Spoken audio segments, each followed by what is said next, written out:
Ah, man, what is going on, everybody? What is Hey, going on? Ah, well, how are you guys doing? man, crazy, day, I guess. Today we'll go over it on Friday, but it was really weird, bro, because yesterday or last week, rather, I had brought up how Vince must have let Triple H borrow the pen for the night because Raw was like pretty decent. And after the news we got today, that is nothing but good news as long as it stays that way. And normally I would give the I'll believe it when I see it, but you're kind of seeing it. Yeah, Um it's true. you're kind of seeing it. What I will say is I will believe it more as it goes on cuz Hey, that's that's exactly. that's the thing with with WWE. Triple H may have control, but there's always the Vince factor. But now that Vince technically doesn't own majority of the company and people and if technically there are people above him, we'll have to see if this goes any differently or not, but it's being reported that Triple H has gotten 99.9% of creative control. And if that is true, that is hmm nothing but good news for the WWE. And like I said, normally I would give the I'll believe it when I see it, but you could kind of see it last week. And then fast forward to this week, you're seeing more of the shit. Last week, we were seeing no, not Nakamura. He's actually one of the parts Yeah. that's fucking horrible about this show. But not Nakamura, Bronson Reed. You're seeing Bronson Reed more. We've seen Johnny Gargano make his return last week. I believe we seen a non-Judgment Day main event, and then fast forward to this week, we got Bronson Reed contending for the IC title in a banger triple threat match. A pretty good Ivar and Kofi Kingston match again. We got Sami Zayn and Kevin Owens challenging for the tag titles in the main event. So another non-Judgment Day main event.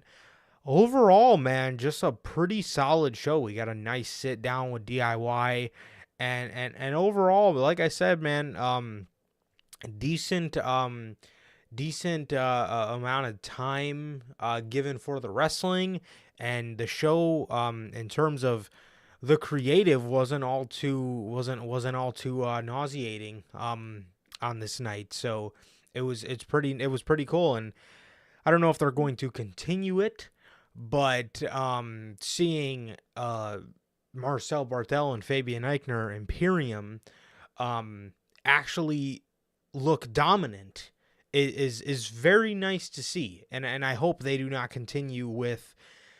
I hope they don't continue with the whole little breakup teases that they've been. I feel like I don't know. I I feel mean, like uh huh. didn't they tease more of it tonight? Didn't they did a little Marcel Barthel video package?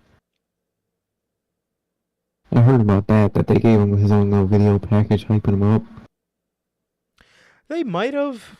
They might have, Yeah, but I saw it. if I if watched it. Yeah. if anything, if anything, it wasn't as hard as the teases they've been giving out, where Walter's literally been telling these two if they don't get it together, then they're gonna have to suffer consequences or um yeah, but definitely, I mean, nothing as hard as what we've been seeing, but yeah, they have.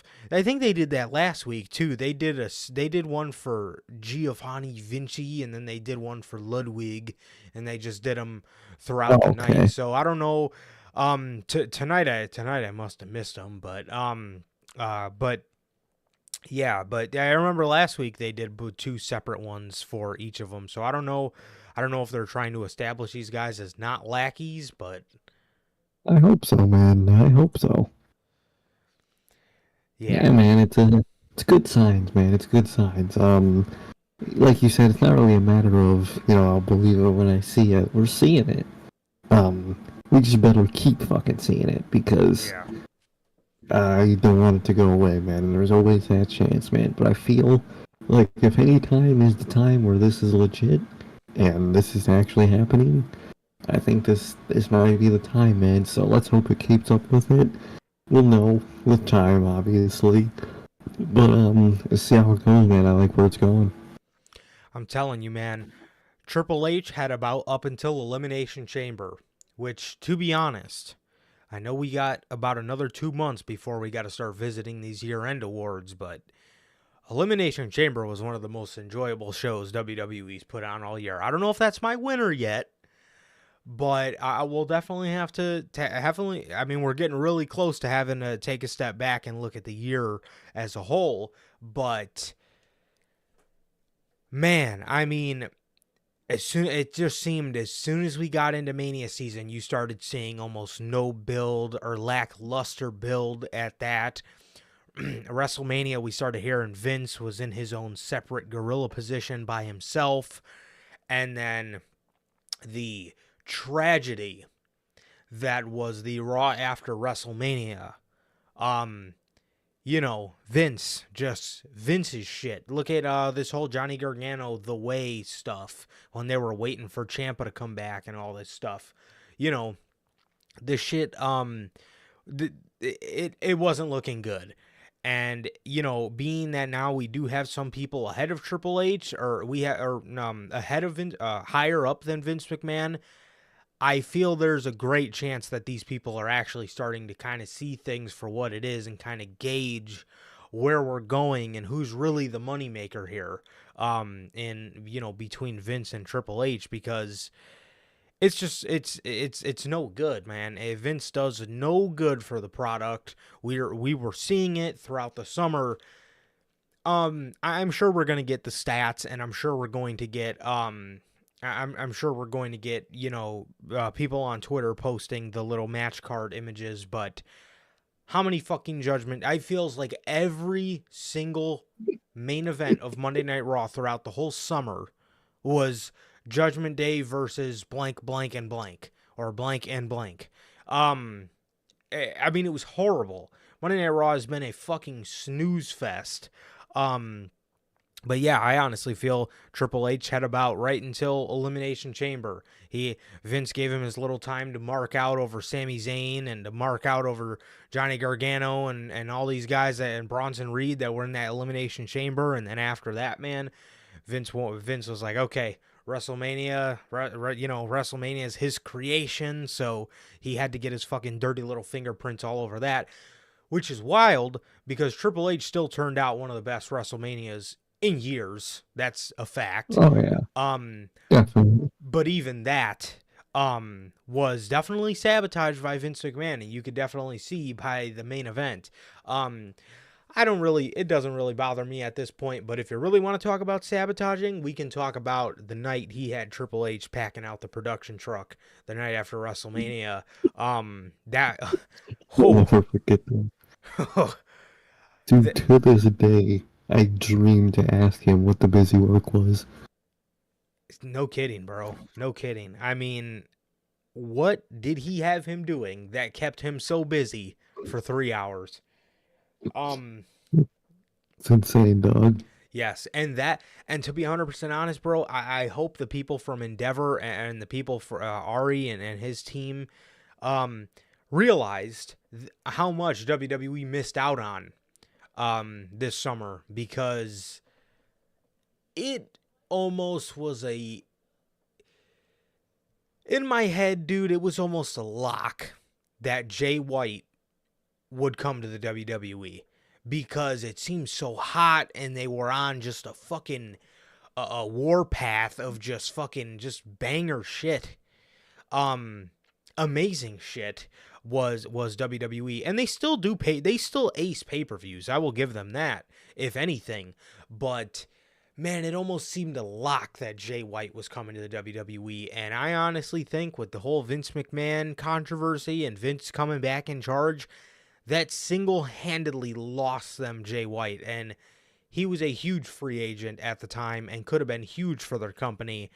And they lose a lot of stuff because of Vince McMahon, and the morale in the company drops huge because of Vince McMahon. And he just does no good for the company in general, man. Definitely, man. Definitely. So I hope this is the final change that we finally get, man.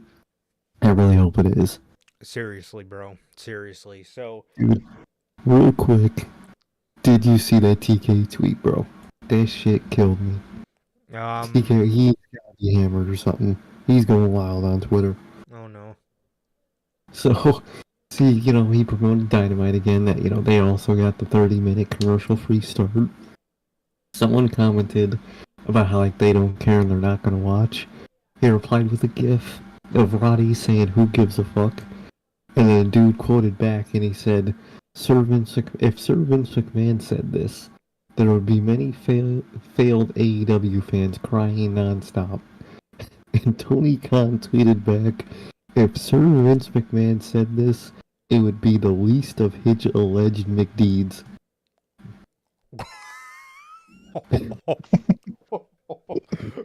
He's gotta be hammered or something, dude. That shit killing me.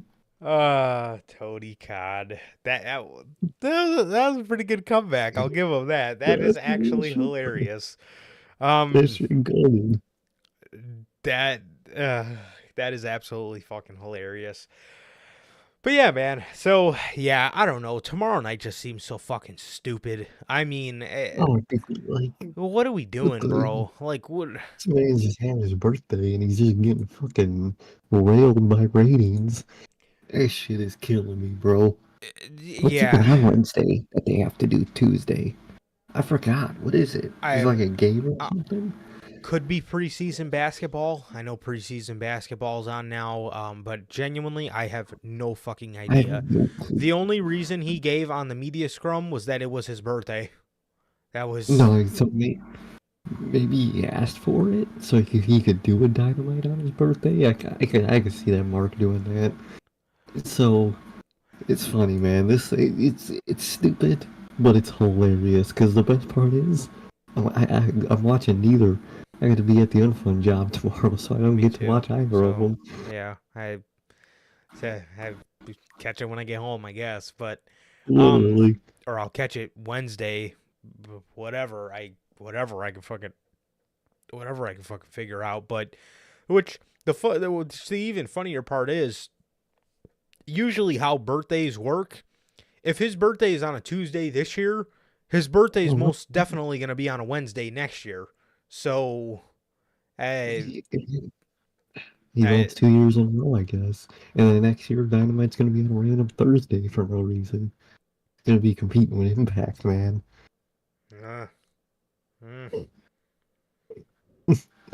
Fuck God. Yeah, I can't wait. They're going to get whooped. What a star-studded, what competition for your Thursday birthday, Mr. Khan. So anyway,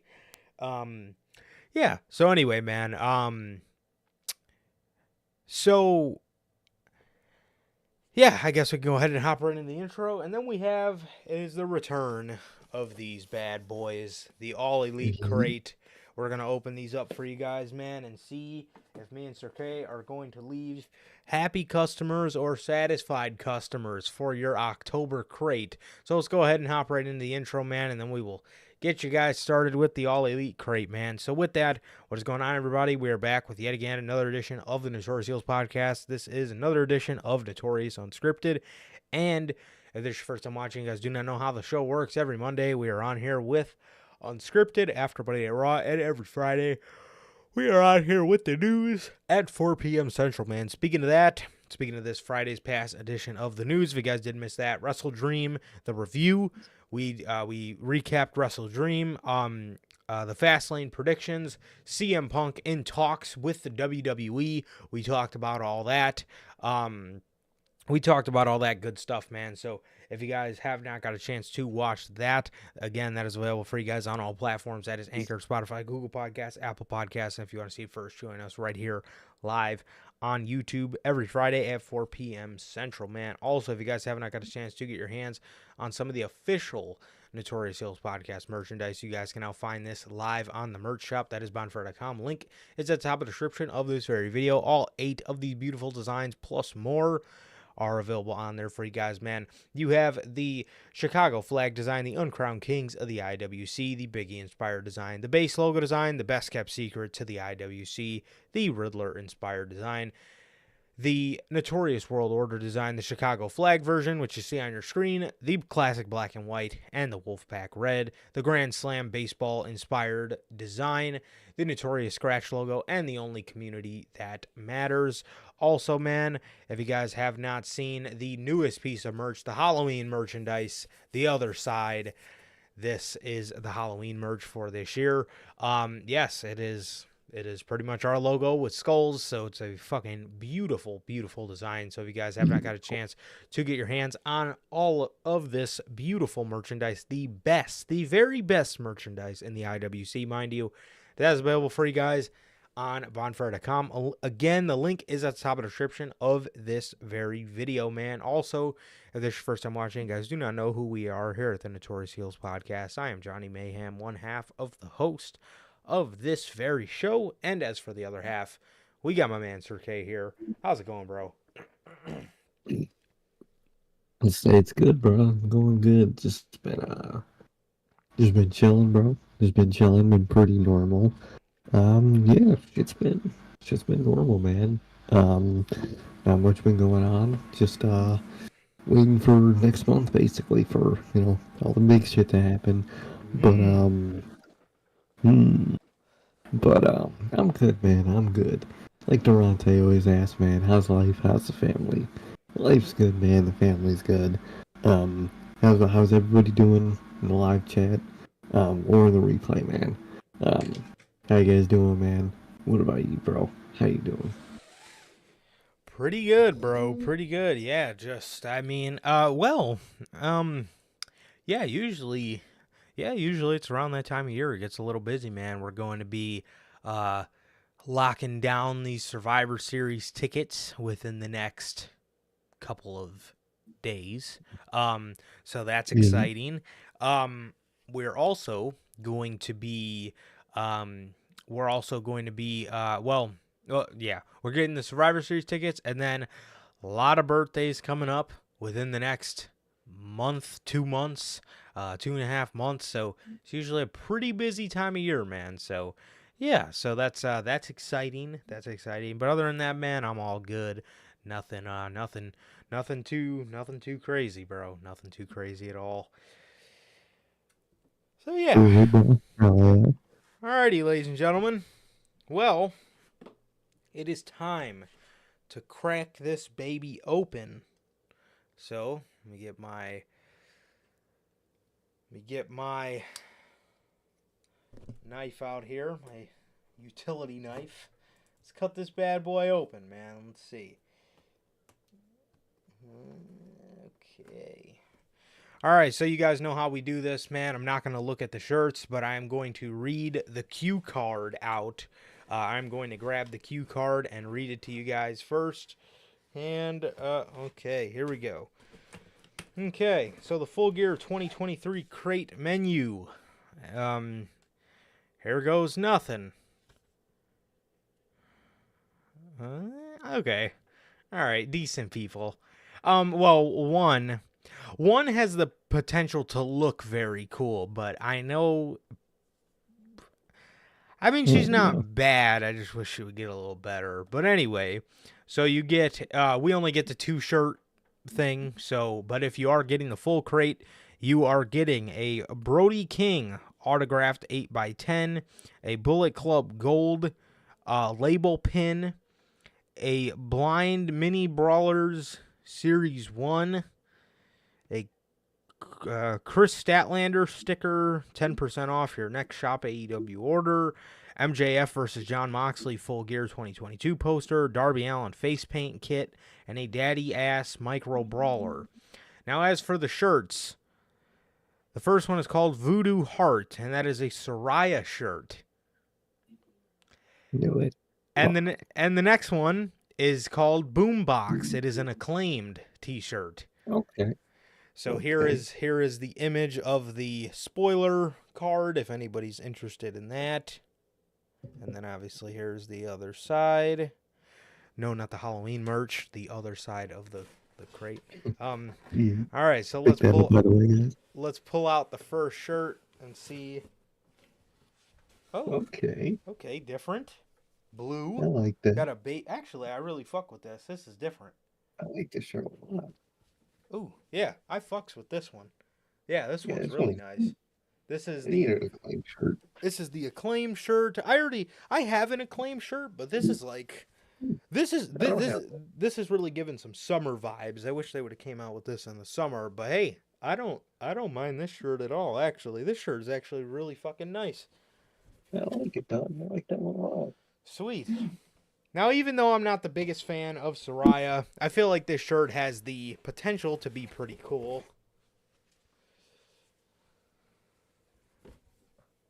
Okay. Kind of looks like a demented Barbie, but it kind of looks like a Kim Possible shirt. Yeah, I was going to say it kind of looks like one of those Monster High fucking Barbie dolls you used to always see the commercial for. But this is the Soraya shirt. It's not bad. It's not bad. I don't mind it. I don't mind it. Yeah, I don't mind this at all. Well, this is a really nice one actually. This is in your box. I think they accidentally gave me something extra. Oh. Oh, did what you the get that fuck? DVD set? Oh shit. Okay. Yeah. Yo, this is Revolution. Oh, you got Revolution. What'd you get? I got All Out 2020. I got Revolution 2021. Wow, what the fuck? They just giving these bitches away.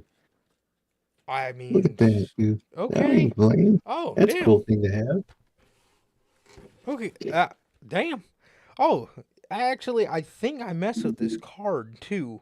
Yeah, this is the one with the street fight with Team Taz versus Sting and Darby Allin, Young Bucks versus Jericho and MJF. Oh, this is the one with the barbed wire death match. Ah. Look at that. That's cool. Oh yeah, you see the card. Baker versus Big Swole. Oh god. Oh yeah, that was that tooth and nail match, right? Oh, this is Matt Hardy versus Sammy Guevara. Yeah, that's a disaster show. All Out 2020. Page versus FTR. Moxley. Look at that. That's cool. I did not expect that. That on the card. What I gotta do with that card? I already lost it. No, it's not on the card either. No, it was not. I genuinely think they just dumped these bitches in here for free because they need to get rid of them. Probably. Okay, goddamn. I ain't complaining. They don't. That's really fucking cool, actually. Actually, let me do a quick little. Let's see how much these go for. Probably not too crazy, but let's see. That's not bad. Let's see.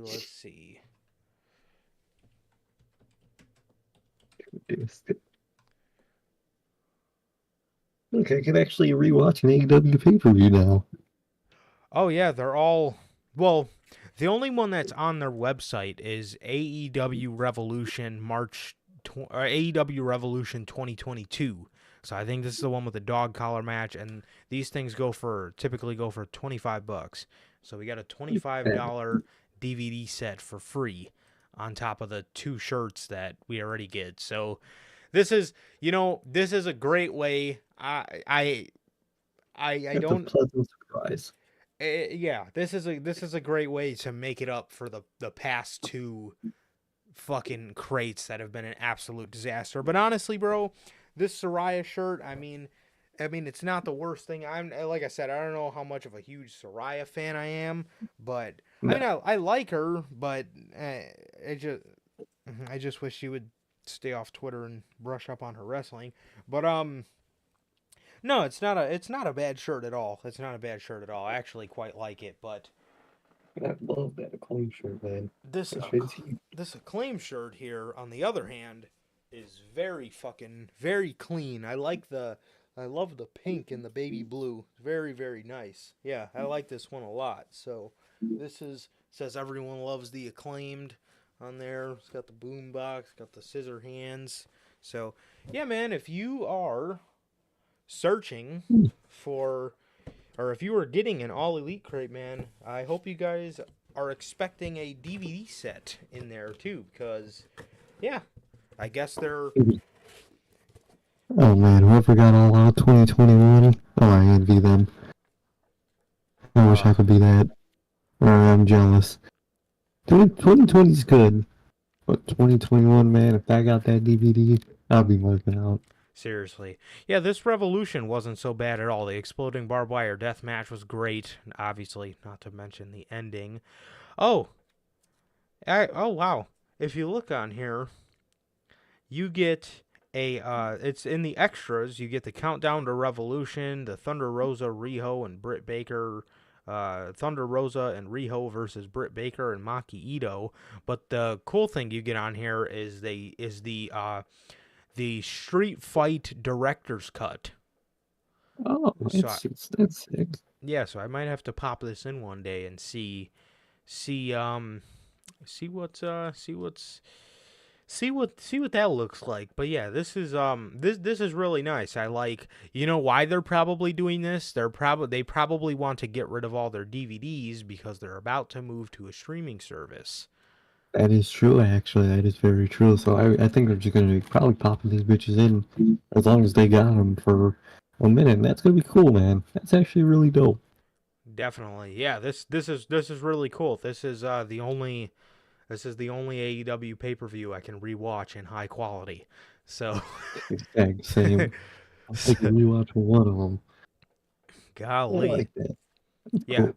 Yeah, most definitely, bro. Most definitely. And this is the year Face of the Revolution land. This might be the one Scorpio Sky one, I want to say. Cuz this ladder match has Ethan Page, Lance Archer, Penta, Sky, Max, and Cody Rhodes. So, I'm assuming Hell yeah. yeah, look at Mr. Cody. Right front and center. Front and center, Oh, yeah. right above the Revolution. Yeah, but the only one they have on their website is Revolution 2022, the one with the dog collar. That's another one I wish I could have got. Oh, if they sent me, I envy whoever got Revolution 2022, cause damn, that was a banger show. But this, Lucky motherfuckers. seriously, but yeah, no, this was a great show, and I'm happy they threw it in here for free to make up for the last. To make up for that Best Friends and Danhausen crate that's absolutely fucking atrocious. And that's also to make up for sending me a Surfer Sting shirt. So, appreciate it. So yeah, man, that is your All Elite crate for the Full Gear 2023 crate. So the next time we'll be getting it is the Revolution crate. I don't know exactly who's on there just yet. But yeah. So I'm glad that they keep giving us. I'm glad that they've sent us at least some good acts, because I will just never get over them sending a Best Friends and Danhausen crate. I will never fucking get over that. I swear to God, dude. Never forgive them. So speaking of AEW Dynamite, we have the 4-year anniversary show of AEW Dynamite here. This one, from what I can remember, was pretty good. This show was built around seeing the rated R superstar Adam Copeland and hearing his mission statement. So Chris Jericho and Kenny Omega were in the back in the start of the show doing an interview, and as they're talking about their tag team match later in the night, Edge comes up and he tells them He tells them that it's nice to see them, and it's nice for him to be here. He says it's nice for him to be here for the 4-year anniversary. He plans on being here for the 8, the 12, you name it. He plans on being here. He then extends his hand out to Jericho. He shakes his hand. Kenny comes up, and he says, "Nice to meet you. I just want you to know if you ever need anything, just feel free to reach out." So he puts his hand out, and Edge shakes his hand, and he shakes Omega's hand back, and he says, "Also, by the way, I still don't like Dawn, so I hope you whoop their asses tonight." Look at that, man. Yeah, that was the open to Dynamite, man. Pretty cool seeing Edge. Still just so weird seeing him on AEW television, but very cool nonetheless, man. So, but it's definitely going to take some getting used to, for sure. Oh, definitely, man. Looks so fucking weird, man, but I like it, though. I like it. Me too. Me too. So, your opener match is the International Championship. Who expected anything less? We're getting the International Championship. Nick Jackson versus Rey Fenix. Rey Fenix, this fucking human demolition derby. Rey Fenix here. Him and Nick Jackson. He didn't kill Nick Jackson, surprisingly, but these guys put on what was a pretty good match in the opener. What was a pretty good match in the opener, man. Rey Fenix did end up taking this one and retaining the championship, just to come to find out that he's facing Jon Moxley next week for the International Championship, and I really think that Mox is just about to win his title back, and that will be it. So I hope we don't get another Jon Moxley Open Challenge, like we've gotten a Rey Fenix Open Challenge for absolutely zero fucking reason, with zero of anything behind it. So yeah, I hope that we're ready to be done with this, because we're like 2 or 3 weeks in or something like that, and I am already fucking checked out of this title reign. So the sooner the better this comes to an end. No, exactly. It's a mistake that shouldn't have happened in the first place, but it did. And next week, or well, tomorrow, you better fucking correct it, man. I'm sick of seeing this guy, and when Mox wins it back, like you said, not only please don't do an open challenge, can I please be in the middle of a Dynamite or near the end, something different? Yeah. Seriously, bro. Seriously. See, when Christian Cage became the TNT champion, when Luchasaurus first became the TNT champion, as soon as that man Christian uttered the words, "No more open challenges, they're done," I had a feeling if Tony Khan kept the championship on this guy, we would be headed towards one of the better TNT championship reigns ever. And look where we are. Look where we are. Christian Cage is probably the second best TNT champion the company's ever seen. Look at that. Exactly, dude. Exactly. You know, more shit like this. I mean, that man is up there with the Miros, with the Brodies, with the Darbys. You know, he's up there with them. You know, so I mean, it really just goes to show, you know, Christian Cage has been doing nothing but some of the best character work that this company's ever seen, and he's one of their best champions for it. So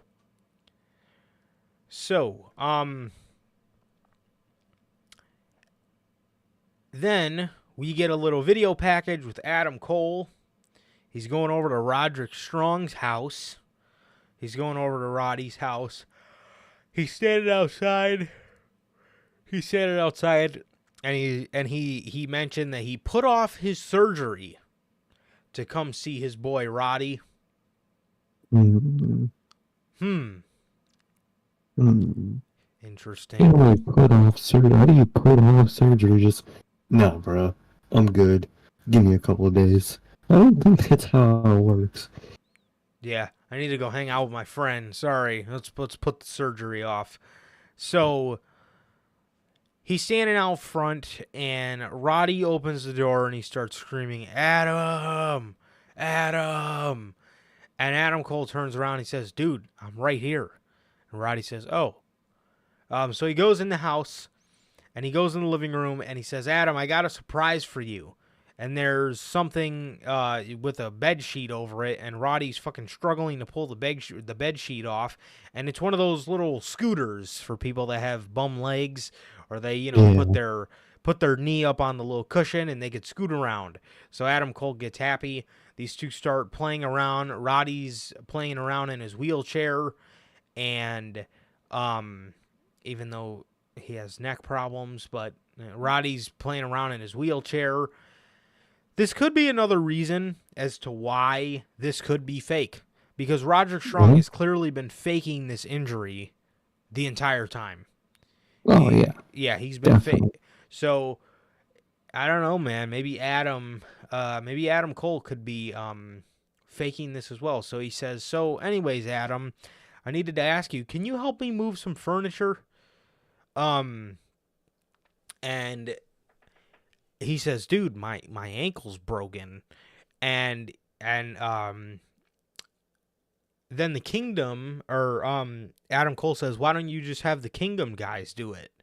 And he says to them, or the Kingdom say, well, actually you owe Roddy this for because you've kept ignoring him. And then Roddy goes, no, guys, he doesn't owe me anything, because that's what good friends do, right, Adam?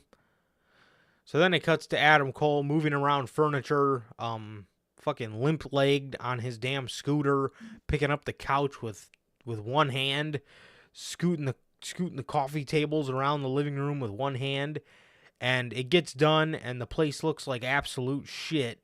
There's fucking furniture all over the place, and Adam says, are you sure you like it like this? And Roddy says, yeah, I love it. It's unique.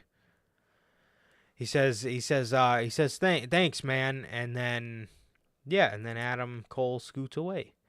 It's interesting. It's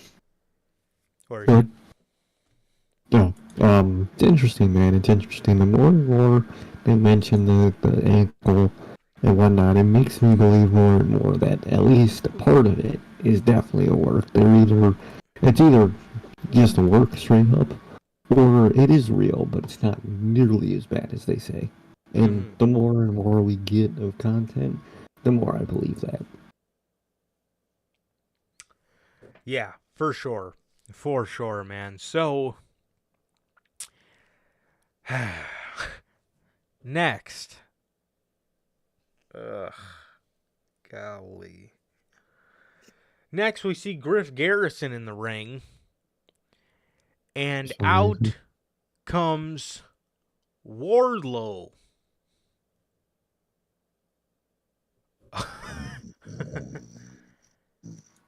Dude, first of all, go ahead. That intro to that song kills my mood anytime. Like, it ain't even that it's like a dumbass wolf howl. Fucking, like, you got the worst audio clip of a wolf howl you could have gotten. That is the most boring wolf howl I've ever heard in my life. Couldn't get like a wolf pack style one. You just get generic play button, just generic fucking CW wolf sound effect. First of all, that part is garbage. Second of all, he came out to no reaction. Nobody gave a fuck that Wardlow was back, and that is a crime on AEW's part. It is. It is. It really is. You know, first of all, you send this guy out there the night after Wrestle Dream, the Dynamite after Wrestle Dream, and you put him in a squash match. How about Wardlow's been gone for 5 months? He's been gone for 4 months. How about you have him speak? How about you have him address the audience? because we all know at one point he had a decent connection with the audience.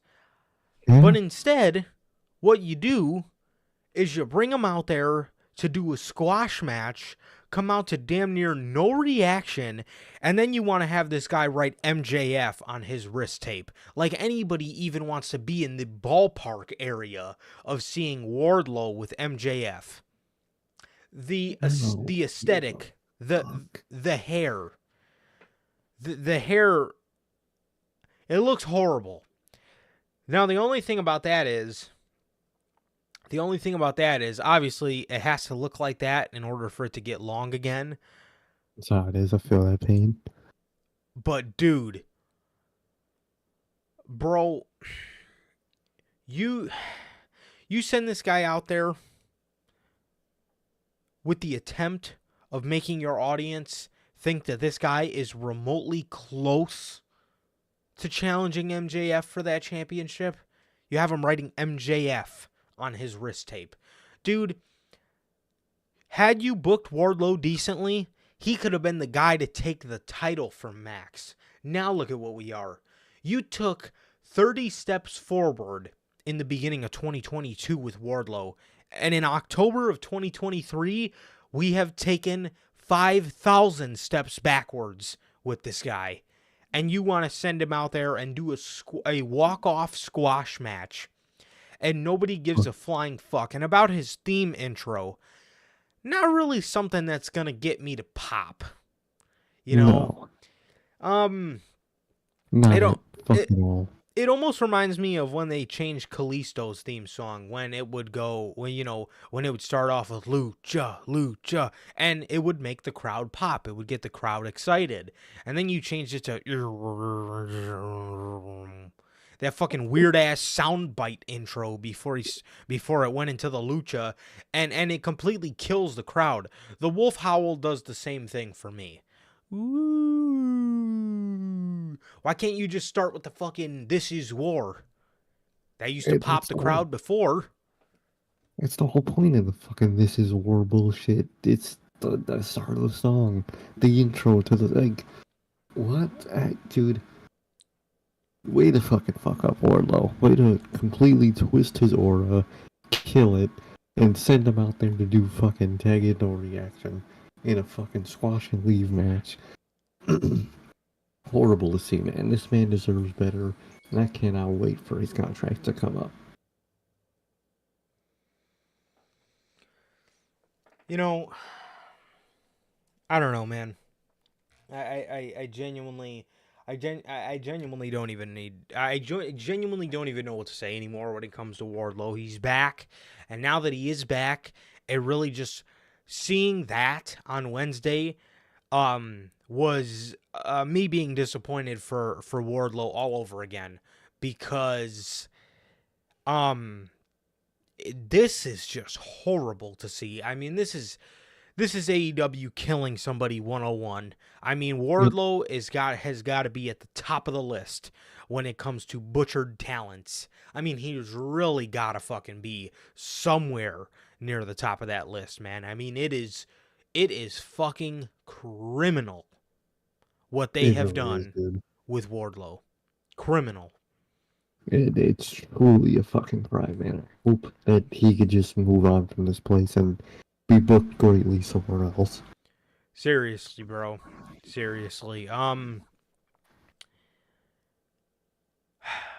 So, quick side note. Speaking of Griff Garrison, let's talk about Griff Garrison's old tag team partner, Brian Pillman Jr. Did you hear what his name is going to be? That is trash, dog. Lexis King. And you're like, well, Lexis is... Was that his sister's name or something? Or his mom's name or something? I know his mom's like Melanie or something. Okay, so I think it might be his sister's name or something. And then King has some meaning, but like... dog, his name is Brian Pillman Jr. His name has all the meaning he'll ever need. Why are you changing it from Brian Pillman Jr.? Probably the old classic WWE, well, if people look up Brian Pillman, they're gonna see his dark side of the ring, and they're gonna remember him for all the bad things. Like, what? If you not watch Well, the Dark Side of the Ring, it's nothing but fucking praising the guy. He was great. seriously, seriously, There's bro. nothing negative about him. It's a sad story, but there's a million of them. Yeah, no kidding. Brian Brian Pillman Jr. I don't know. That's one thing that just frustrates me about WWE, because I know damn well if he was booked really good in AEW, and if he was actually had like some name value coming over to WWE, they would have did what Like, they did with Jade Cargill. They would have let him keep it. But they're just doing that to him because he was a lower card guy, and they know that, well, if you don't sign with us, you're just going to sign back to AEW, and we all know how that turned out for you. So, exactly. So we're just gonna do what we want here. We're gonna mold you into the thing we wanted him to be how many years ago. but seriously, man, Brian Pillman Jr. has a great look. I love his tiger shirts he wears. They just look. It's just a part of his look with his leather jacket. You know, he just looks fucking cool, man. He looks cool, and I think WWE is going to do great things with him on NXT. I really think it's going to help him develop years and leagues better than AEW was helping him. Um, but I mean, at the end of the day, man, do we got to do this stupid ass name change shit? I, eh, I don't I know. hate that. I hate that stupid name change shit. And Seriously, I mean, yeah, knowing this scenario, it will probably grow on us. I mean, as they all do, except for those fucking Imperium names. I refuse. But oh never. you know, I'm sure it'll grow on us, man. I really didn't think Braun Breaker was gonna grow on me. That name sounded horrible at first, but now it's kind of just the norm. Um, Ron Steiner would be a million times better. that is oh absolutely, absolutely it would, but Braun Breaker doesn't nearly bother me as much as it used to. But yeah, Bronson Steiner would obviously would have just been fucking way better. It's recognizable, you know. I mean, I get WWE doesn't want these guys leeching off, you know, their family success, but I mean, like, dude, that Like, it's a rich these are rich wrestling families, bro. Like what? why would you not want to mention that or be involved in that? And look at Charlotte. That's all she is. She is a literal copycat, fucking gender bent Ric Flair. That's all Yeah, she is. A shittier one at that. yeah, watered But down. like most of these other people that you change the name of are good and they're themselves. They just have the name. It's like just I don't get it, dude. Seriously, it absolutely makes no fucking sense. But Wardlow, Wardlow starts the match with some shoulder thrusts to Griff Garrison, starts kicking him in the corner, power bombs him about 5 times, and the ref stops the match, and Wardlow exits through the crowd in a walk-off victory. And I could not It care should walk less. out. Yes, I wish that actually was a walkout victory where he walked out of the arena never to show his face in an AEW locker room ever again. Please. Takeshita and Don Callis, they're saying that Sammy Guevara is is not cleared to compete. So with the help of another member of the Don Callis family, Will Ospreay has chosen Kyle Fletcher to be the replacement and team with Takeshita to face Jericho and Omega later tonight. So yeah, that was that. That was that, man. And yeah. Definitely, man. It got more interesting later with that segment. Guess there is a new member, and I actually like it. Definitely, man. The Acclaimed beat Kip Sabian, the Butcher, and the Blade in a Trios Championship match. What have they been doing with this trios title, man? It's not even the champion. It's the fucking it's the booking. Always, it's the booking. Where's the feuds? They were in one to get the titles, and now they just floating around again. Yeah. Yeah. Right on the head. Um. Yeah. This is one thing Tony Khan struggles with immensely. He did the same thing with Hangman. The chase is amazing. The chase is amazing. And then after the chase, this man has no fucking clue what to do with anybody moving forward. Go as their title reign continues. So yeah, I swear to God, that man does not know how to do a follow up to save his goddamn life. no. So that was that. Tony Storm was doing an interview with RJ City, where she ended up snapping on him for no reason and just kind of going off into her own mindset and revealing that she is timeless. She is timeless, and she says that timeless Tony Storm will debut tonight. She premieres tonight. I love this. I love this. I love, and I'm glad people are praising her for just really good character work. I just really enjoy seeing her do, character work, and I really like seeing her sink her teeth into something, and it's coming off great. Definitely, man. Definitely. It's nice to see character work, like you said. And it's interesting, man. It's interesting. I don't know about that entrance that we got, but the character is really nice. I'm intrigued to see where it goes. Definitely, man. Definitely. I kind of expected the entrance to be a little black and white screen, old fashioned type. Um, It's not even bad. It's the weird slow motion they did. It looked like it was just lagging the feed. I thought fucking TBS was just fucking up again. I was like, oh god, this again. so so so yeah, so that was that. Um, we get a little promo, a little post match promo from Hangman talking about the loss to Swerve, and then this would eventually.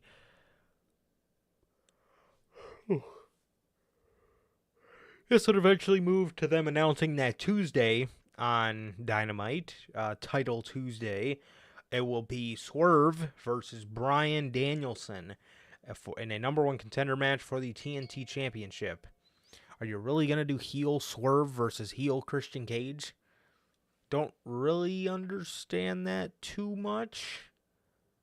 I really don't know where that's gonna go, man. Yeah, Maybe. Uh, I don't know where that could go, man. I don't either. I genuinely have no idea. Um, which is why I feel like it would make more sense for Danielson to win, but you're kind of on the climb of establishing Swerve as a top star. That's the thing. So I think he's gonna have to get the win at this point. We want to really like stack that man up. Definitely. So, yeah, I don't know, man. I don't know. But or maybe now that Edge just came in, they're trying to get the title off of Christian, so they They could can. do stuff. I could see Yes, that too. same. So, oh, I know it's gonna be sad, bro. Comes to an end. Gonna Fucking break reign my of damn Christian heart, man. Cage. It really is. So, and it wasn't even him as champ, bro. Let him fucking Seriously. run.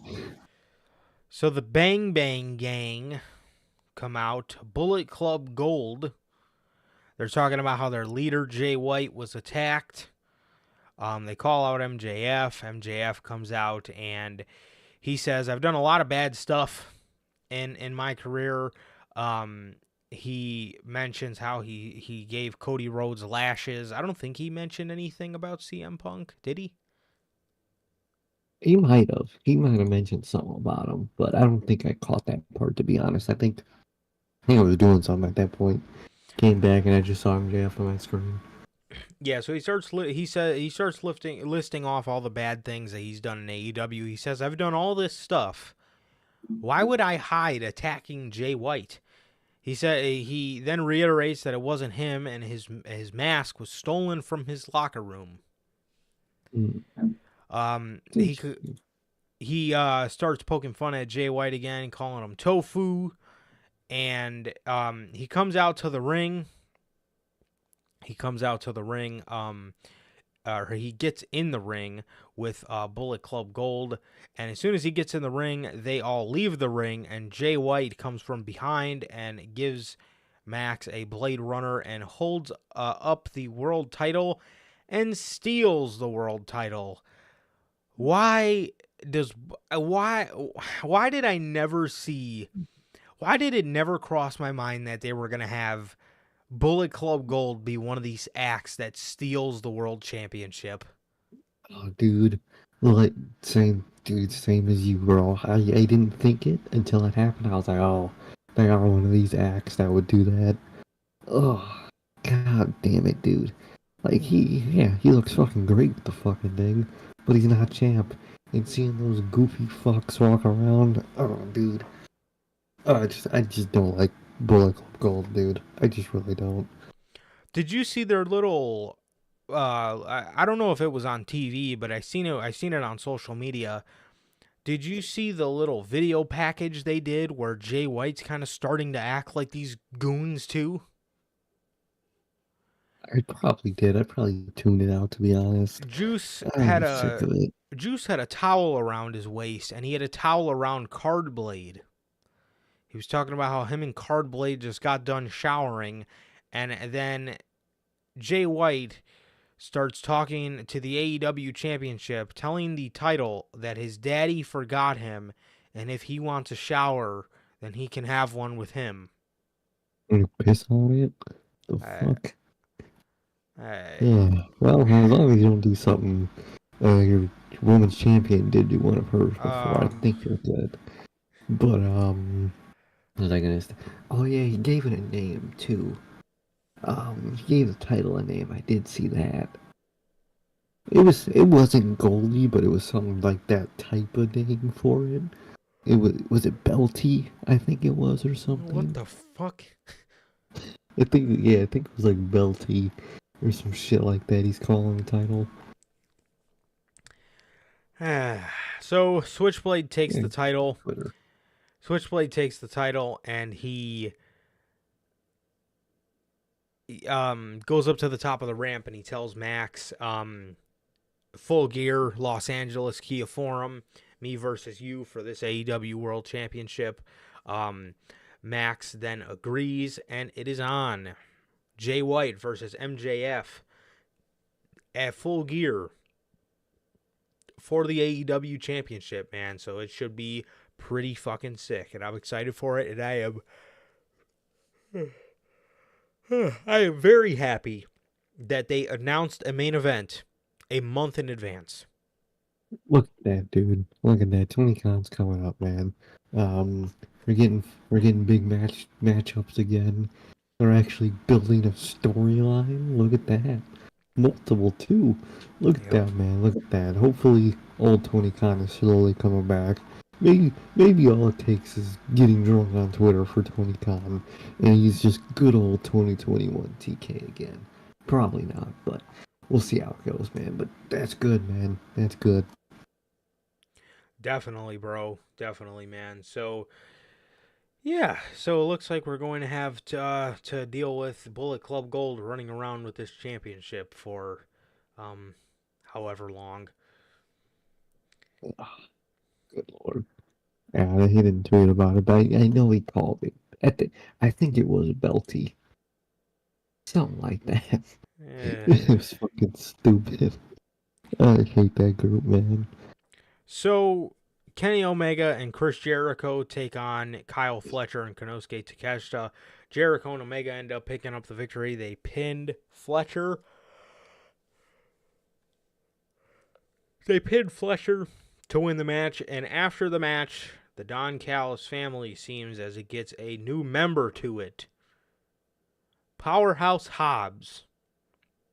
Hmm, You know, it's I like absolutely that one. funny Hmm. how guys like Sammy Guevara and guys like Powerhouse Hobbs, they like get away from their groups so they can do single stuff just to go right back with another group. Dude, it's a cycle with those guys. Usually Garcia too, but I think that he split away. I heard from the rest of the XJS guys, so Mm-hmm. that's a good sign. Hopefully that stays. But like you said, Hobbs, Guevara, anytime they get a singles opportunity, they go right into another faction. I like him with those guys. I think that's a good place for him to be. But can he be, I don't know, by himself? Those couple weeks where he was by himself and he was doing the Book of Hobbs, when that started, that was really dope. And then they just gave up on it. Need more shit like that. Yeah, it really was. It really was. Yeah, I don't. Man, I just don't know why they don't pull the trigger on like actual singles runs for these guys. Hobbs is, one specifically that comes to mind because he was kind of doing a singles run, and they put him with QTV for no reason. Then they took him out of QTV and put him back in a singles run, and he lost his match against Miro, and then now he's back in a faction. Again. And it's just going to be an existing cycle. Like these factions are hardly long term, man. I mean that's the one thing I like about WWE. When we get a faction presented to us, 9 times out of 10, WWE is going to actually like push it and like try their very hardest with it. Like Judgment Day, Triple H revived Judgment Day from the ground up. He could have easily just disbanded the whole group. He could have easily, as soon as he took over, he could have easily said, "I don't want this shit. I want the Archer of Infamy. I want the Prince. I want I want these guys singles." No, they actually tried their best and to make them come off as a legit faction, and now look at them. They're one of the better factions that WWE's seen in a while. You know what I mean? Exactly. Yeah, or I mean, you look at a group like the LWO. Like, is the LWO good? Not really. But like, if you look at the group, it's like these guys aren't like 1 week Santos fucking Santos is in the group every week. He's not in it 1 week and then he's out of it the next week and then he's fucking in another faction the next week. And then he gets kicked out of that faction and then he goes back to the LWO because those are his old friends. Like, no, he's in a group. You're married to this group, not in AEW, man. Nope. They just fucking throw you around. It really is, dude. So I hope that this group doesn't just be another TK random nothing faction. I hope not. And he is the king of that. He fucking loves those things. He really does, bro. Look at the Firm. Based a whole episode of Dynamite or a whole pay-per-view, around revealing these guys. Based a whole fucking pay-per-view around revealing these guys. Lee Moriarty, Big Bill, the Guns. Just for them to be broken up in a month. Come on, man. What are we doing? I'm telling you. So, nonetheless, Powerhouse Hobbs beats the absolute fuck out of Kenny Omega while Takeshita beats the shit out of Chris Jericho. He goes to hit Omega with a chair. Well, he throws him out into the crowd first, and he chokes him with the barricade. He throws... he goes to hit Kenny Omega in the head with a chair while his hands were tied to the ropes. Jericho gets in the way, so he attacks Jericho with the chair. Don Callis grabs the chair while Kenny Omega is tied up and gives him a headshot right to the fucking dome with the steel chair, man. So Will Hobbs is now in the group with Takeshita and Sammy Guevara. So yeah, man, that was that. Definitely, man. Definitely. It's interesting, man. I hope they just... Please don't TK this group, man. The phrase TK something has so many different meanings, which is just absolutely sad. But please do not TK this group. Seriously, bro. MJF is in the training room after, his beatdown from BCG, and the Acclaim come in. Max Caster, Max Caster wants to go check on MJF. The doctor's massaging his shoulders, and then Max starts taking over and starts massaging Max's shoulders. Max gets, there's two Maxes here. So MJF gets up and he says, dude, what the hell are you doing, man? You've been stalking me on social media, and now you're sitting here giving me a massage? Max says, all right, man, I'm sorry. This is a misunderstanding. I was just trying to make sure you were okay. MJF says, you know what, man, I can't do this. I can't do this alone anymore, man. I need to call Adam. He calls Adam Cole, and it goes to voice message. Damn. Dude, I think they're going to TK this split. I just said TKing too. I think they're going to fucking AEW. They're just going to walk away from each other type split, dude. I hope not. But it gives me that vibe. If we don't give... Well, take it like this. If AEW botched the Kenny Omega and Adam Page split, imagine what they can do to this. They could butcher it. They might. So, to my point, dude, if we don't get the guy in the devil mask coming out and attacking Jay White or attacking, MJF, either way, the guy in the devil mask needs to come out, make MJF think he's on his side, and then beat the ever-living fuck out of him, and then reveal himself to be Adam Cole. If it's anything but that, this is a colossal failure. It is. Exactly, dude. It truly fucking is, man. Something would need to change at that point. Well, I've been saying that for fucking like 2 years now. But dude, I really hope they don't fuck this fucking split up. Seriously, bro. I fucking hope not, man, because it will be criminal if they do. Samoa Joe does a little backstage vignette in a suit where he's talking about being the true king of television and how he needs championship gold and how he needs to eat again. And he says, trust me. And whenever I'm starving, I always find a way to eat.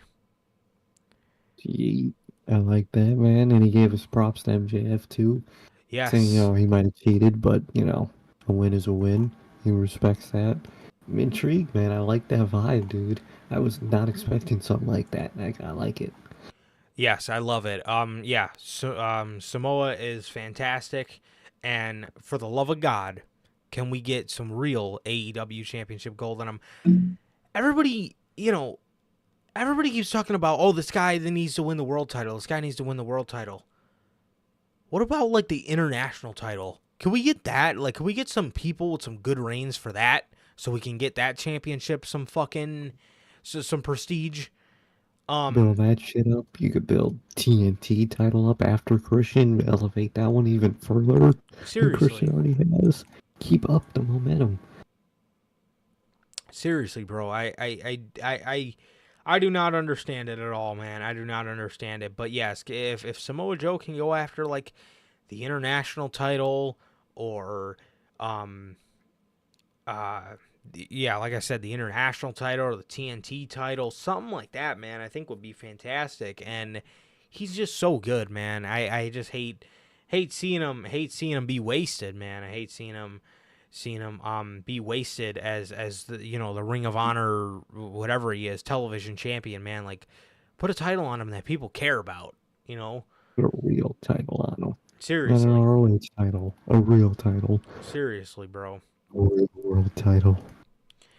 So, Toni Storm, timeless Toni Storm, faces Sky Blue, and she beat Sky Blue in her premiere as timeless Toni Storm. So, yeah, it was a very nice showing. Obviously, nothing Nothing too horrible, man. Actually, it was pretty damn good, and I love seeing her character work. Definitely, man. Definitely. So it's interesting. It's interesting. I like where this is going, man, and I'm intrigued to see where it goes, man. I mean, kind of wasted our whole summer with the fucking Outcast, but hey, we wasted our summer with a lot of things. But so let's Seriously. just leave all that in the past, man. Let's try to move on. Seriously, man, and I really hope this ends up resulting with like Tony taking the title from Soraya. I think that would be nice because Soraya is like never on television, so I don't know why they put the title on her in the first place. Um, Whatever. Uh, telling you. So, Edge comes out to the ring for his mission statement. He talks about he talks about how he talks about how or why the reason he came to AEW. He said he had a lot of decisions on his hand. Did he want to retire? Did he want to, um, you know, uh, or did he want to keep going, or did he want to come to AEW? He said one day he sat his two daughters, Lyric and Ruby, down, and he says, "What do you guys want me to do?" And his one daughter said, "I want you to go be with Uncle Jay." And he says, "So if you guys don't know Uncle Jay, I will call him by what you guys call him by, Christian Cage." Um, so he says he wants to talk to Christian Cage, and he calls him out. So Christian doesn't come out, and he says, "Come on, Jay." And Christian ends up coming out to the ring, and he tells him he said the reason he came to AEW was for this. He says the both of us, we have much more to do. We can face teams like FTR. We can face teams like the Young Bucks. We have so much more to do, and that is why I came here. And he gives them this big spiel about why he came to AEW and why he thinks they should tag together and stuff. Christian asks him for the mic. He doesn't even say a word. All he does is open his arms for a nice, warm Christian Cage fatherly hug. And he hugs Adam. He's hugging him. And he puts the mic up to his mouth and he says, "Go fuck yourself." My goat, dude. This shit fucking killed me, dude. I love my man Christian, dude. This man, Christian, bro. Ah, God, I love this guy. Adam Copeland gave him that whole spiel, whole heartwarming speech about why he came to AEW, and all this man has to say is go fuck yourself. About how they could go on the most epic tag team run. That's why he came there, because it's not about singles for him, it's about the tag team of Edge. He didn't say Edge and Christian, but Edge and Christian. And all that man Christian would say is just, go fuck yourself. Go. Love it. Favorite. That shit killed me. Loved every second of it, man. This dynamic is exactly what I wanted, and it's exactly what we're getting. Yes, I was very scared that AEW was going to put all this Christian stuff to a halt to start him in a tag team with Edge and then gradually move towards a feud, but I'm glad we're starting with the feud. I love that, dude. I Yes. really love that. Yes, because Christian is just way too hot right now for you to do any of that. Oh, literally. Literally. So yeah, so that was pretty much how Dynamite ended. He gave him a preview of what was to happen next Tuesday. So he brought out Luchasaurus and Nick Wayne, and they went to attack Edge, and he ended up spearing both of them, and that was that. So Hold that, dude. With the whole fucking show, man. easily. Oh, it really was. That man Christian is just a fucking gem, bro. That man is an absolute gem in every sense of the word. Um, yes, he is. It is MJF and Christian Cage right now. It is. It really is, dude. Yeah. Yeah, absolutely. It is fantastic, fantastic work that he is doing. And then on Collision, he cut a promo. He cut a promo talking about how he is still the same old Christian Cage. He's still a dick. He's still a dick. And Christian comes on the Titantron and he says, "You know, Adam, you're the same old Adam too. The same old Adam." And he says, "You know, I'll be excited. I'll be very excited to see you. I'll be there on Tuesday. I just hope you'll make it."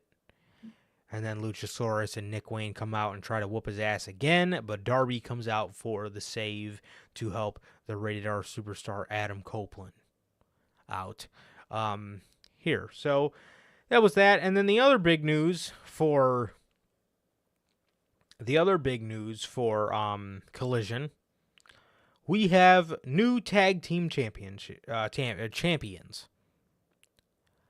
Holy fuck. I didn't expect that, man. And listen, listen. Good for Ricky Starks. Genuinely. I mean, it's really just so Tony Khan can try to keep him to resign. Yeah, 100%. but 1000%. good for him nonetheless, man. And at least TK cares enough about him to at least attempt that sad bullshit. But if FTR were injured, TK really needs to learn how to fucking call an audible, because this could have easily been called at Wrestle Dream, and fucking Aussie Open could have easily won it. But no, due to this man refusing to ever call an audible, we now get a random tag team as champions. Yeah, exactly. Took all the words right out of my mouth. Literally every single one of them you took right out of my fucking mouth. Yes, Tony Khan is doing this to keep Ricky Starks happy. He's doing this to keep Ricky Starks happy. This tag team title run probably isn't going to amount to anything. It's just a lame attempt for him to keep Ricky Starks. And again, if Cash knew he was hurt at Wrestle Dream, tell somebody so Aussie Open can have their moment and not just have to fucking lose for no good reason. No goddamn reason. It makes them look even fucking worse after a random tag team beat the tag team champions FTR. Come on. So now we have new tag team champions, and I'm happy for them, but I'm not excited for the reign, to be honest. I don't really think it's going to amount to anything. If I wanted to see Big Bill become tag team champions with anybody, we're looking at about 7-8 years ago. So Exactly. and it's criminal that they never. Oh yeah, but company. Yeah, it's it's a popular opinion to hate Enzo Amore for no reason, even though he seems like a really fucking cool guy. He really does. But yeah, so that sums that up. We can't have that because nobody likes him for no fucking good reason.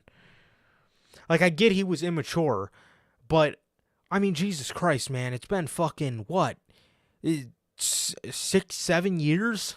I mean, like, so was fucking CM Punk, the Elite, fucking half of these fucking wrestlers, and you're all marking out for them. We all are. I am.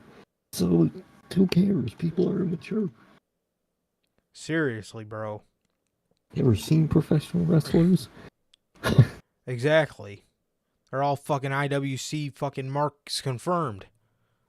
Dude, speaking of IWC mark confirmed, did you hear about the reunion and where it's being taken place? The reunion? The IWC Mark himself. He is reuniting with his old faction Sanity in progress.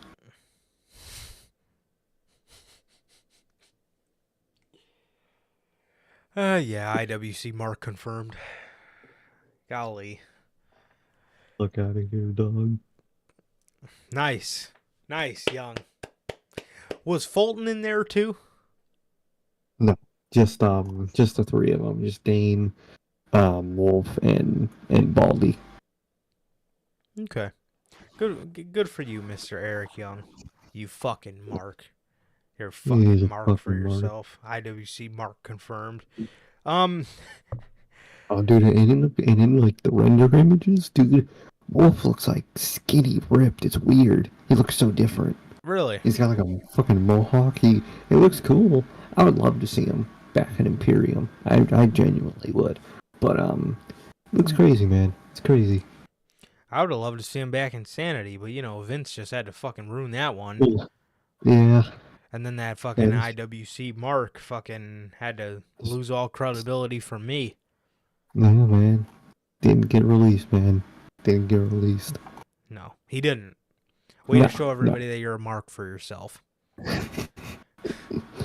So I Always cut the will string on the show. I will die on that hill. I'm He sorry. got fired. He was released. I'm sorry. I don't care. He was You fucking are released. I will die on that hill. Anyways, we're just the unintelligent dumb fucks or whatever. Fucking clickbaiters. Fuckers. Yeah. Right. So, like these people have never watched Sean's View Ent. Literally. Ignore that. Anyways. So Monday Night Raw opens up with Seth Rollins. He sounded so sad. I was thinking to myself, I'm like, is this motherfucker about to relinquish the championship? He came out and he initially, it sounded so sad. He was talking about how being the World Heavyweight Champion has been one of the best honors of his career. And he took a long pause, crowd chanting, "Thank you, Rollins." He took a really long pause, and everybody was thanking him, and then he just said, "But I'm just getting started." But he had this sad look on his face. I was sitting there thinking to myself, I'm like, damn, was he hurt? Which I can't wait to talk about that fucking last man standing match. By God. Oh, fuck. So Drew McIntyre comes out and he says, I am a prideful man, and I wanted to do this to your face. I'm not going to jump you from behind. I'm not going to jump you out in the parking lot. I'm going to come face to face and tell you that I want a shot for the World Heavyweight Championship. Actually, no. When he first got in the ring, what he did, Seth said, "You're not here to party, are you?" Drew shook his head, "No." He said, "You want a World Heavyweight title match, don't you?" And Drew shook his head, yes. He didn't say a word. But then once he did get to talking, that's what he said. He said he's not going to jump him from behind. He's going to ask him face to face. He's going to ask him face to face if he can get a World Championship match. So Seth said, "Yes, we can do this tonight. I'm a fighting champion." Drew said, "Whoa, chill out."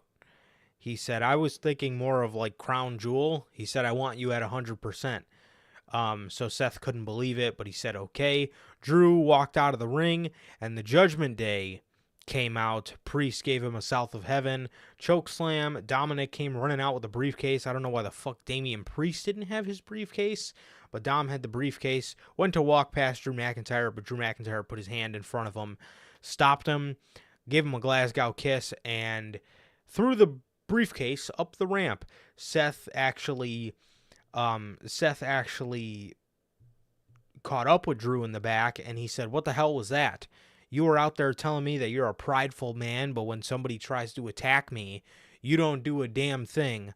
But as soon as the briefcase is involved, and as soon as it affects you and your title match, now you want to stop it?" Drew then again kind of alluded to the fact that nobody did that for him. Nobody did the right thing when the Bloodline it was attacking him a year ago. I love it. I fucking love. This is exactly what I'm talking about when I complain about AEW and their turns not feeling like a big deal. This feels like a huge deal, and is it Sure, is it blatantly obvious this is going to culminate in a Drew McIntyre heel turn? Yes. Oh, But yeah. to be 100% honest, bro, a lot of Mhm. heel turns, when they're blatantly obvious, aren't so bad because they actually get some build and you learn the reasons you slowly learn the reasons as to why they Exactly. they are turning heel, and then it makes sense when they do. They fucking give you all the signs. Nobody's gonna pick up on it truly, and he's gonna strike. It's gonna be dope, man. I genuinely can't wait. Exactly.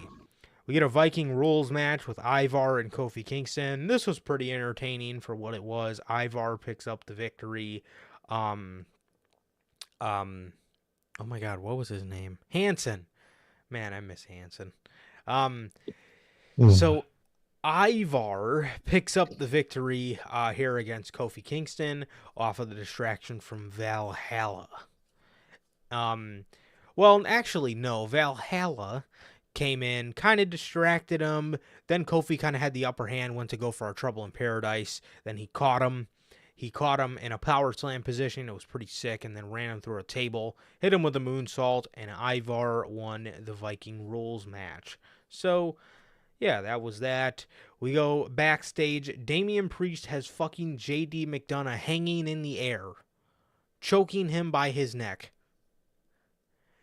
Oh, dude, that fucking picture is hilarious. You just He tells him, "I've had enough of you. You cost us the titles." JD started to talk back. Um, well, Finn tried to break it up. Then JD started to talk back, and Finn told him to shut up. He told him he's seen enough of him.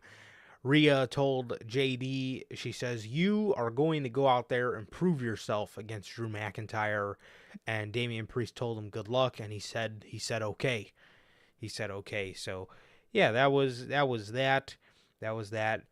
You know, I really was adamantly against JD McDonough joining the Judgment Day at first, but I actually am pretty excited for when he does fully join the group. it's gonna be a nice moment. It really is. It's gonna be something that's earned. It's gonna feel earned, man. It's really Yes, good. yes, 100%. Nakamura, dude, this guy looks like a fucking piece of trash on WWE television. I'm sorry. He's sitting back there, and Byron's trying to ask him questions. Byron says, "How do you feel after the World Heavyweight Championship match?" Nakamura says nothing. He's sitting there with this dumbass look on his face. And then Byron says, "Well, what are you going to do next?" And Nakamura doesn't say a fucking word. And then all you hear is, "Hey, you piece of crap." And it's Ricochet. And he starts fucking fighting with Nakamura. I can't take that man Ricochet seriously, bro. I'm sorry. Dude, they need to run it back on that fucking Drew McIntyre Ricochet. I need to get that. I need for him to bitch him again. Oh my God. He's like, Dude, "I'm not here to talk." Then shut up, bro. really, that was it right there, bro. Might as well just ask for your release at that point, bro.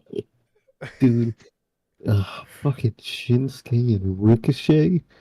What are you, fucking TK? Two fucking, like, what? I do not care for that matchup at all, man. No, I don't. I mean, sure, does it make sense? Yeah, because Yeah. Nakamura was using, he was using Ricochet as an example that one week when he was beating the fuck out of his ass. So Ricochet's had beef with him ever since. So does it make sense? Sure. But does anybody give a flying fuck to actually see this garbage? No. Hell no. The fuck do we look like, man? What the hell is this? So we're resuming this feud, and Shinsuke Nakamura, especially after that last man standing finish, that man is just destined for the gutter in WWE. It's just, Man, please, for the love of God, go back to New Japan Pro Wrestling. this really feels like Triple H trying to give him one last, like, hoorah before he fucking up and leaves, man. Yeah. That's what it feels like to me. Um, I don't even know if I would call it a hoorah. I Well, guess Yeah, I know Some what you fans mean just though. think it's a hoorah for some reason, but I ain't. No, I could see that this has pretty much just been Triple H giving him a couple main events It before he just, retires or leaves or whatever he's going to do. But Nakamura's yeah, happy just there. before it's Yeah, we all know Nakamura's happy there. He said he's happy being complacent and not having to work that Japan style. So we're probably just going to have to deal with, lower card Nakamura for the rest of our lives. And that's just fucking a abysmal. shame. Yeah, he's absolutely atrocious as a heel. I said it from the start. I could never ever stand this heel run from Nakamura. I mean, it has just been fucking abysmal. It really has. Oh, dude, it really fucking has been. So Raquel Rodriguez and Nia Jax are having a match. It gets interrupted by Rhea, and then Shayna comes out, and these two get in each other's faces. This would lead to Shayna versus Rhea next week. So guess we're gonna see Rhea get sat down, or Shayna get sat down, unless I feel like we're gonna get another Nia Jax interference there, and you guys Oh, know the whole probably. ordeal. So then we hear from the new tag team champs, Cody and Jay. Michael Cole, Mhm. dude, I love the way they're putting Michael Cole in this role as this like interviewer, but like he asks like super hard hitting and blunt questions. Like it really, his work's been very compelling in his interviews, in my No, opinion. exactly, dude, exactly. He's legit. He's fucking Michael Cole. You take him seriously. He's not fucking a dork Kevin Patrick or a last to fucking. Dude, every year, those fucking stupid interviewers would ask the Money in the Bank winner, what do you plan on doing next? The fuck do you think I plan on fucking doing next, you stupid fuck? Oh, I hate their interviewers sometimes, man. But Michael Cole excels in that, man. He asks legit questions, he makes them be serious, and that's the shit that's dope. Absolutely, absolutely, and yeah, Michael Cole's been absolutely fantastic in that role. He asked Cody some hard hitting questions. He said, "Cody, me and you have had a lot of personal conversations about you finishing the story. Are you content with winning the World Tag Team Championships because you don't want to get another crack at Roman Reigns because you failed the first time?" Hey, Legitimate question.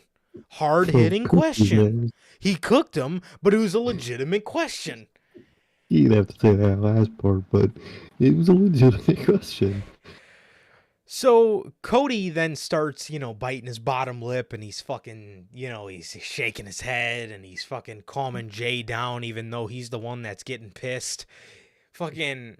So Michael Cole says, "Well, I guess that wasn't the best way to phrase it, but what I'm saying is, are you afraid of getting another crack at the WWE Championship? Another thing that since Triple H has been in charge is I noticed they're calling the Undisputed Universal Championship the WWE Championship, just like I said they would.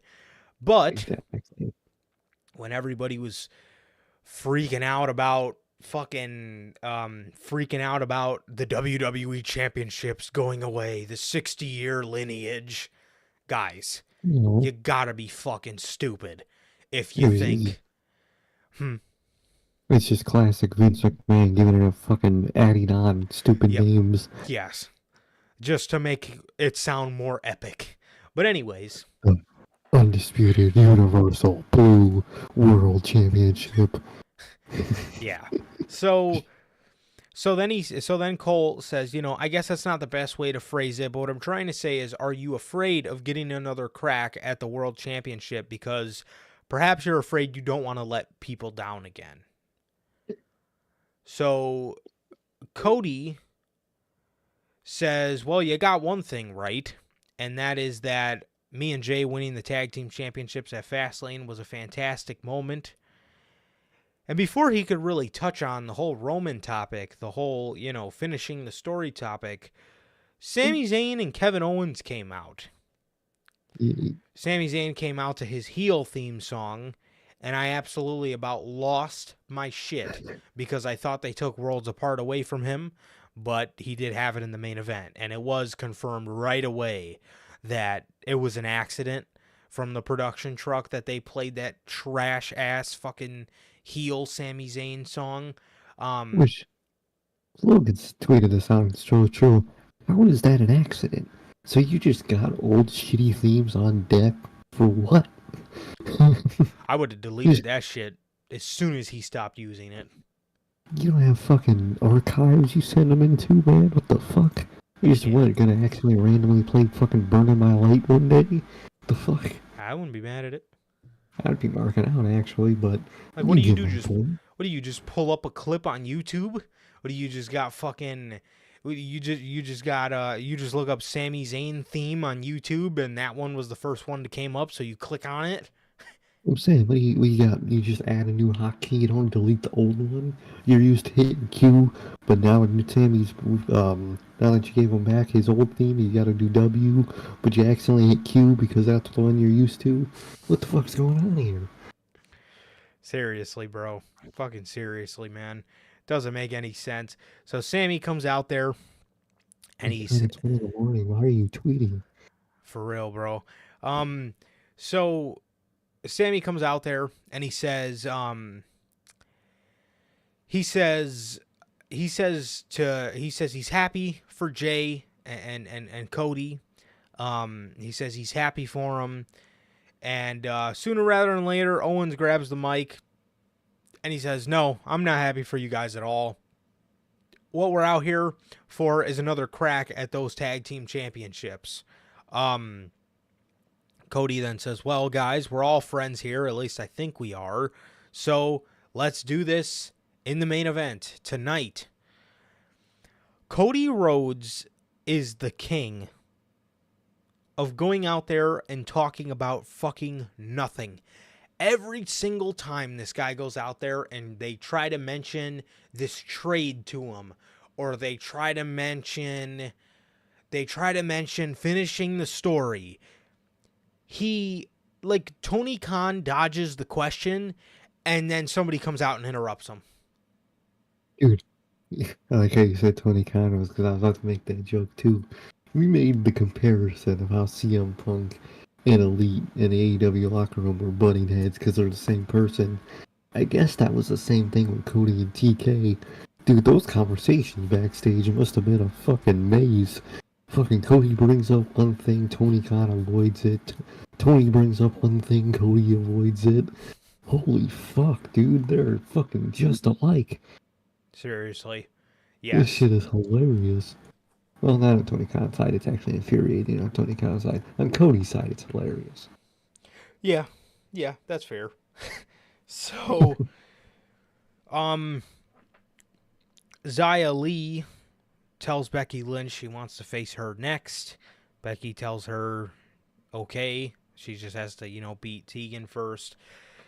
We're doing this triple threat. Bronson Reed versus Chad Gable versus Ricochet And next week for the Intercontinental Championship. And Nakamura attacks Ricochet in his entrance. Ricochet still is good to compete, though. Dude, this triple threat was awesome.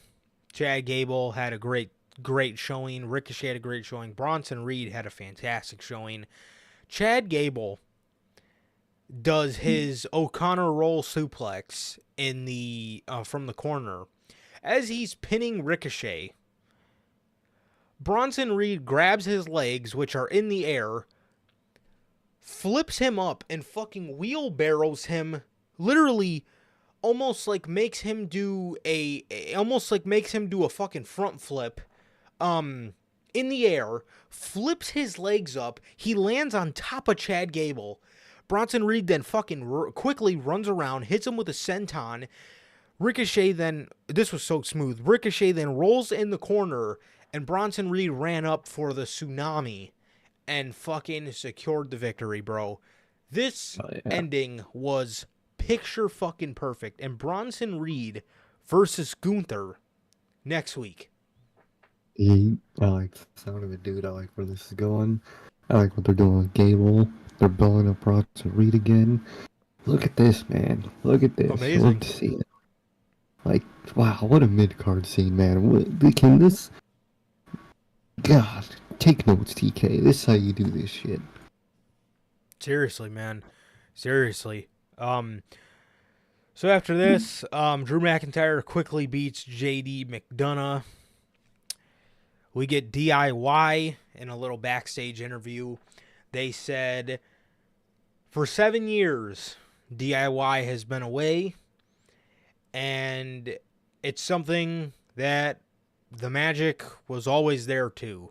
They said the Magic was always there to bring it back, and it was always something that it was always something that they wanted to do, and this is their moment now, and they're Hey, coming back for their moment. And then before they can talk further, the Imperium guys, um, Ludwig Kaiser and Giovanni Vinci, come back there and they beat the living hell out of DIY. So I'm assuming this is going to be their first feud. And I'm excited it's going to be with these two, man. And these two actually look like threats in this backstage segment, which was amazing to see. hell yeah, dude. Love to see it. DIY's back. I love to see that, man. I'm excited to see where they go, man. I can't wait. It's dope to have them back. It really is. Definitely, man. Ricochet pleads for a Falls Count Anywhere match with Nakamura, which is granted next week. Adam Pearce did confirm for Crown Jewel it would be Seth versus Drew for the world title as well. Tegan Nox loses her NXT Women's Championship match against Becky Lynch. And then in the main event, Cody Rhodes and Jey Uso defend against Sami Zayn and Kevin Owens, which they ended up losing. Dude, Cody damn near landed right on his neck for that fucking Dude, Cody cutter, or the that shit. or the Brutal. 1D Cody cutter, or whatever they call it. Dude fucking Ray Phoenixed himself. Holy shit. Mm-hmm. That shit was insane, man. That's how you know he came from AEW. But, Seriously. That man Cody's a goat, man. That man will do anything. Yeah, so they won that match. It was a pretty solid main event, and I'm just so fucking glad Judgment Day was not in the main event of this show, man. But yes, Cody and Jay retain the tag titles, and then after the match, Sammy shakes Cody's hand and gives Jay a hug, and then Owens comes in, and it looks like he finally has earned a little inkling of Jey Uso's of Jey Uso's respect back, man. So it was nice to see. But that was pretty much it for Monday Night Raw. Solid show, solid watch. Wasn't too bad. You could definitely just see Triple H isms. Candice and Indy were also featured slightly in a little backstage segment, asking about how Johnny and Ciampa were. Actually, little nice hint or a little nice storyline progression. Candice did not ask how Ciampa was. She asked how Johnny was. Adam Pearce ended up telling her that Ciampa was okay, and she kind of just seemed more worried about Johnny. She didn't really bother too much. Oh yeah, dude. Storyline consistency. You love to see it, dude. I can't wait to see how that evolves. Man, I can't wait. I can't wait for the tag run, obviously. And I hope we can enjoy it while it lasts. Dude, but Yes. that turn is gonna hit, dog. That shit is gonna hit. Yes, it is, bro. It really is, man. Yeah, it's gonna be pretty sick, bro. It's gonna be pretty sick, as it was many years ago, where I was damn near almost in tears when Tommaso Ciampa turned on Johnny Gargano. Beautiful, beautiful Hell yeah. shit. But nonetheless, man, yeah, that was it for Monday Night Raw, man. That was it for AEW for the week, man. So that was everything, man. And with that, yeah, looks like that is going to be it for this edition of the Notorious podcast. Another great edition of Notorious Unscripted. Ladies and gentlemen, thank you guys so much for joining us here on your Monday night. Thank you guys so much. Again, we want to thank you guys very much for joining us, man. It has been always a pleasure for my Johnny Mayhem. And Sir K. And that is going to do it for this edition of the Notorious Podcast, another great edition of Notorious Unscripted. Ladies and gentlemen, thank you guys. Thank you guys so much. We love you guys. Thank you guys. Please like, comment, and subscribe. And we will be on here Friday. But we'll see you guys Friday with not only the news, but the Fastlane 2023 review and recap. Peace.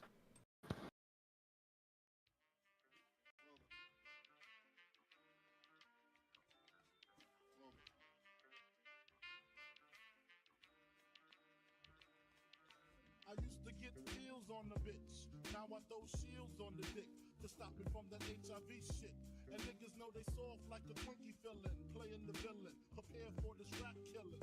Biggie Smalls is the illest. Your style is played out like Arnold when what you talking about, Willis? The thrill is gone, the black Frank White is here to excite, throw dick to dice. Bitches are like I'm brainless, guns are like I'm stainless steel. I want the fucking fortune like the wheel. I squeeze cats till my clips is empty, don't tempt me. You don't want the fuck Here I am, I'll be damned if this ain't some shit. Time to spread about the lyrics over harmony grip. It's the Mood Killer Death Trap. Yes, I'm a jet black ninja. Coming where you rest at, surrender.